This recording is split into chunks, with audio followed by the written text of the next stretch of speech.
Good morning, Holotable Heroes, and welcome back to another Galaxy of Heroes video. Today we will be dealing with the Monday morning Galactically challenged Ewoks.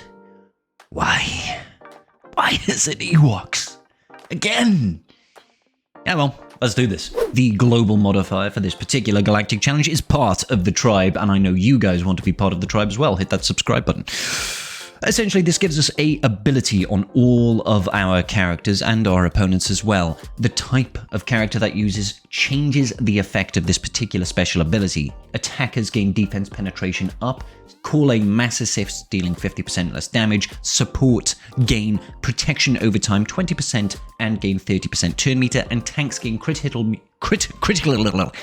hit immunity, foresight, and taunt.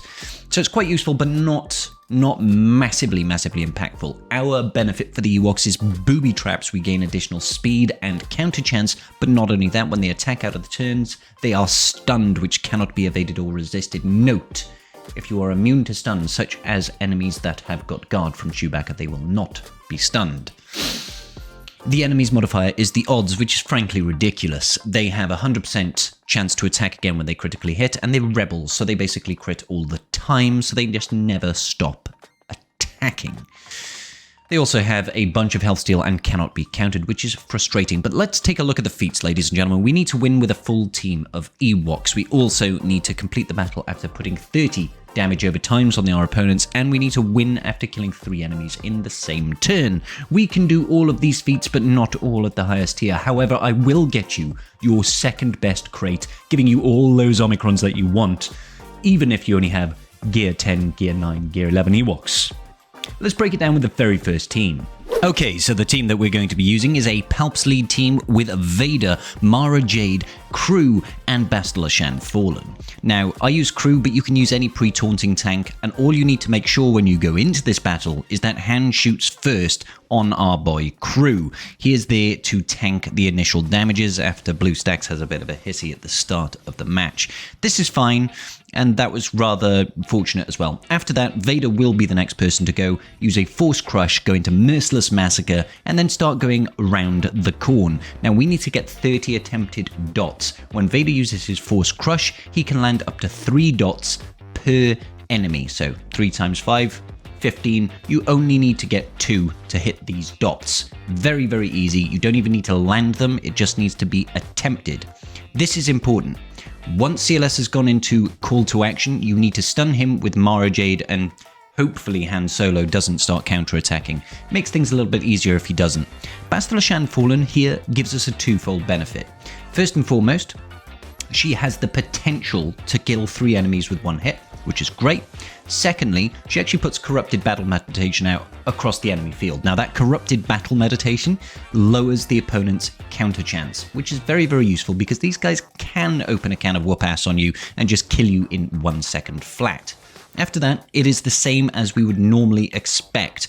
Hopefully you go around and land those stuns, but unfortunately for me, Han just did not want to be stunned today, except for by Palps. I love it when I contradict myself, guys. It's just the best thing ever. But essentially, what you can try and do here is you can try and get the Crush Them feat done at the same time. If you can spread the damage, I highly recommend you actually kill CLS out the gate, simply because CLS is incredibly tanky. He has got so much health and protection here that he will just keep on tanking those hits. You just need to kill Chewie first. After that, I like to try and get them all down to low health. I like to leave Han, Princess Leia, and R2-D2 alive, and then try to get them low health to kill the remaining 3. That's, in my opinion, the easiest way of getting it done. However, if all you're looking for is the Dots feat, then don't worry too much about it. We do have other options available to us that are easier to accomplish the entire kill them with 1 ability, Crush Them feat. So this team will certainly get you your dots, potentially get you Crush Them. Let's go into the next squad. So this next one will get you the dots and the Crush Them feat, but does require a GL. We're throwing in C here with Vader, Wat Tambor. I threw in Hermit Yoda just for some extra damage output, though it's not necessary, and Traya for no good reason other than I can isolate and decrease the cooldowns on Vader to try and get round to more crushes. It's a little bit harder to hit all those crushers without a palps lead, but it's still very, very doable. Merciless Massacre, Force Crush, go around the corn, get another Force Crush, and you should be there. Super easy. More importantly, I like to get the link on CLS and Chewbacca. Chewbacca you just want to kill, and CLS, he takes so many turns and he is the biggest threat in this team, in my opinion. Now, those of you that have C will know how easy this sort of business is. It is simply just a case of get to the ultimate, unleash your power, job done. Now, I do recommend you put this Master's Training on C. Mine is not modded for offense per se, so he doesn't have all of the damage in the world, so that Master's Training is actually going to pass him an additional 25% additional offense, even though he's not a Jedi, and the irony is not lost on me that Hermit Yoda is powering up C. I find it funny. So, R2-D2 is quite likely to hide everybody and put them in stealth. If you can, maybe isolate R2-D2 so he can't pass those buffs, but it's not incredibly important. We are just playing the waiting game here until we can hit C's ult. It's pretty easy. You are highly likely to lose basically everybody, and that's not really so much of an issue, to be honest, because C is the one that you're waiting for to survive. Now, I have put the tank tech on him, because that is going to cleanse debuffs on him. It's also going to make sure that he's never stunned. Well, if he is, he can't be stunned, he's a GL. It's also going to make sure that he recovers a little bit of protection. So survivability should be there. Again, we're just playing the waiting game here until we can hit the ultimate. It's about to happen sooner or later. I chose to relink here, though honestly, it's not really worth it, to be honest, guys. I was thinking maybe I could link some of the people in stealth, but excuse me, but no.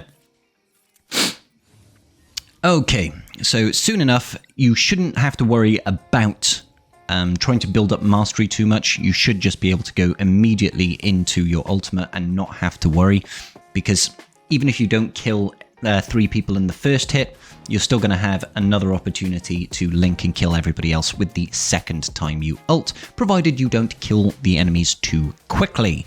So here we go, C's going to go and put on his Gucci robes. I think I isolate R2-D2 here and decrease the cooldowns on C. The decreased cooldowns will help him get round to another link a little bit quicker. Traya is just quite a useful support.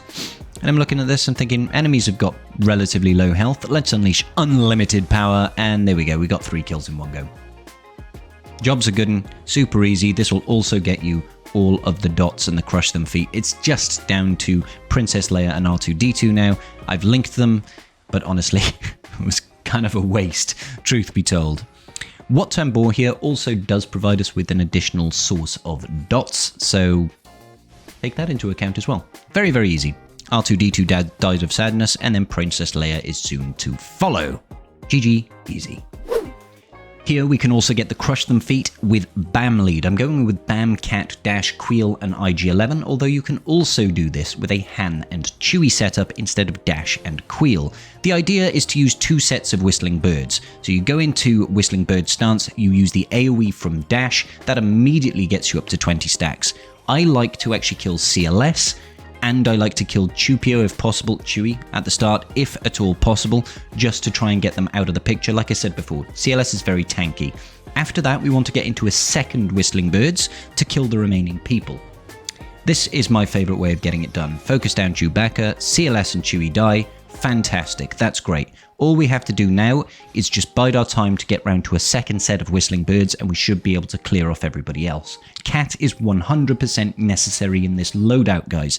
The reason I say that is because she's passing 50% additional offense over to BAM. Queel is also passing additional offense, and then IG-11 is there to tank, but also to increase our stacks of Whistling Birds, and Dash does the same thing. So it's a very useful team to have here. You can also choose to use the event special ability on Cat to get defense penetration, but that does not increase our damage on Whistling Birds. That's because Whistling Birds does true damage, so it ignores defense anyway. So we're just building our way up to a second stack of Whistling Birds here. Cat is very useful in being able to pass turns back over to BAM to decrease its cooldowns. As soon as you get the opportunity, drop right down. Now make sure you don't kill anybody else. You need to wait until BAM can kill them himself. So we're just going to use a basic here, I hope. Yep, and just another stun would do less damage, but the basic will get additional instances of damage. And here we go, we are looking pretty. Second set, just target the highest person's health, and the whistling birds go brrr, and everybody dies. So that will also get us the Crush Them Feat 3 enemies in one turn. Now, I hear you saying, but Scribble, I want to get the gold box at the very least, and my Ewoks are trash. Well, don't you worry, young Padawans, because we have a solution here. It is not particularly difficult. You only have to go in at tier 6 in order to get the second best crate. All you have to do is go in at tier 6 to get the second best rewards, guys, okay? So take in your Ewoks and just hope that they don't target down Ewok Elder at the start. After that, you should be able to roll these guys provided you've got your abilities maxed out. I have 2 Zetas on this particular team. I've got one on Chief Chirper and one on Paplu from long ago, but I don't believe you need the Paplu one. The Chief Chirper Zeta is very, very useful to you. Now, whenever you get an opportunity, call in Ewok Elder to pass additional TM to your team and just try to keep him stealthed at all times. As always, go straight for Chewie. We want to try and get rid of that guard as a first priority, and then after that, just pick off the enemies one at a time. Getting rid of R2-D2 will stop them from being able to cleanse when they crit, which is very useful, and it will also get rid of some stacking stats from them, because R2-D2 with his number crunch Zeta will provide stats, but it looks like actually on this tier, he doesn't even have that Zeta, as you'd normally see it in the top right corner.